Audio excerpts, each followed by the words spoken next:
I'm thinking that on the one hand, Yes. you're saying, yes, there is a political will, there is all the things There we will be need. We total have contribution. yes. To But make it a at whole. the same time, Yes. when you have what we have in Nigeria, as of today, Yes. can you honestly beat your chest and say there is a political will across board? No, you That's see, a yes or no. the political will, when you talk about the political will, that is just one stakeholder. Yes, but that one major. is a major stakeholder because case. if the Well, situation well, we have in Nigeria with let impunity. me tell you why to me it is yes. Okay. Because when the president, when the state of emergency was declared, from the speech of the president, right, what he gave then was not a suggestion. He gave a presidential order. A presidential order is not a suggestion, it's a directive. Go. Some people in this, as far as what he did was in national interest and to protect the sovereignty of this country, it was in order. He said some people went to somewhere and decided to bring down the flag of Nigeria. Go and raise that flag. And what he said, the directive was, within the rules of engagement, make sure you are within the ambits of the law. But go, those rascals or criminals, hunt them into their burrows, smoke them out. Are you saying a state of emergency is the only No, way we can I'm just giving you an achieve example. We're talking about political now. All right. Because when there are excesses, people look to their leaders to guide them. And in our own case, first of all, there was a directive from the president. As far as I'm concerned, that covers the political umbrella. But if you have people who are traitors and betrayers, that is a different thing.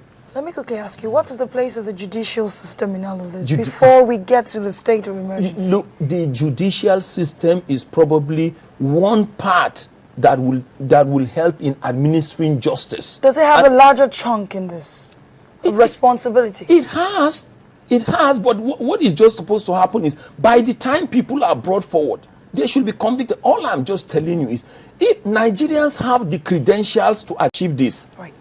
So, Dr. George, 100%. Let's find out. Are you as optimistic as Zakabala here?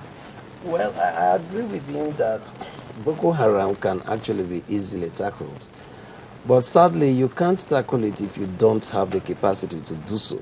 If you've not demonstrated the capacity to do so. I mean, this has been on since 2001. It's not like a recent phenomenon. This has been on since 2001. And I think that we need to understand it for what it is. Boko Haram is a politicized insurgency. And so it seems to be that the attitude seems to be to say, well, let us deal with those guys in the streets.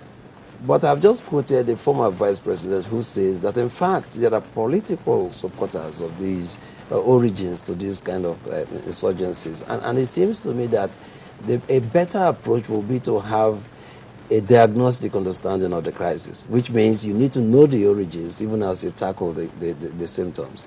And the origins are political.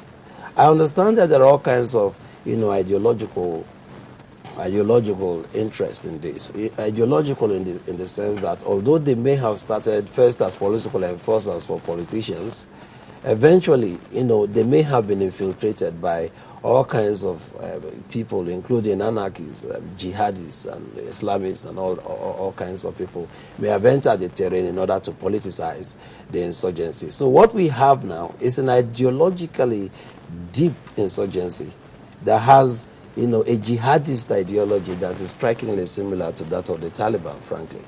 Now, while I understand that the government is dealing with this, my point is that it would miss the point if we just look at Boko Haram as simply a matter of street insurgency.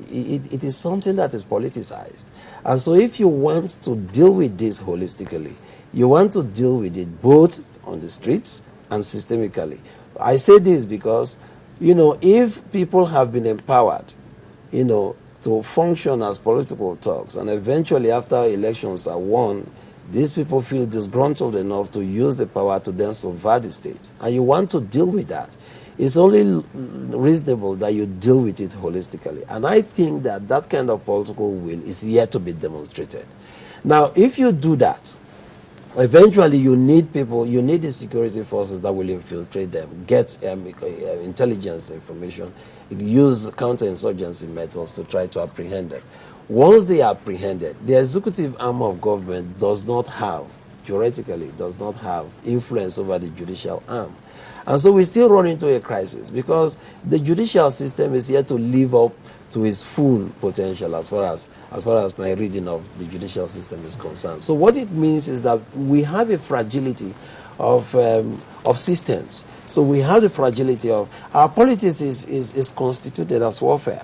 Since 1960, the Nigerian politics has been constituted as warfare. So it doesn't surprise us that, you know, masters of violence and people predisposed to crime have come to dominate our politics. And what we see is a tendency to politicize an insurgency. So if you want to deal with this kind of insurgency, what seems clear to me is that you need to have the political will to change the character of our politics. You need to have to overhaul our security system to deal with insurgency. One. I'm sorry. Can we take it one by one? The political will. Yes.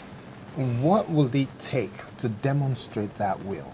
What it will take is to, you know, is to identify how these groups originated in the first place. If the former vice president of the country has said in a public medium that certain governors actually supported the arming of the young boys in order to win elections, subvert the will of the people, and that these young fellows have eventually turned out to be dangerous insurgents, I think judicially a person who makes such a statement should be seen as a star witness to crime. So it takes a great deal of political will to identify the governors. When you say star witness to crime? Yes, because the vice president said he personally spoke to the governors who were using money to recruit these fellows as private militias to rig elections. So would you then be saying that those governors should be prosecuted? They will be committed. If what the vice president said is correct, then they have clearly breached the law, and they ought to be held responsible for that if we want to tackle the very roots of this kind of insurgencies. So, and it will take tremendous political will and capital to do that. And my point, just a second, my point is that we are yet to demonstrate that political will, that political strength of character to get to the root of all of these insurgencies.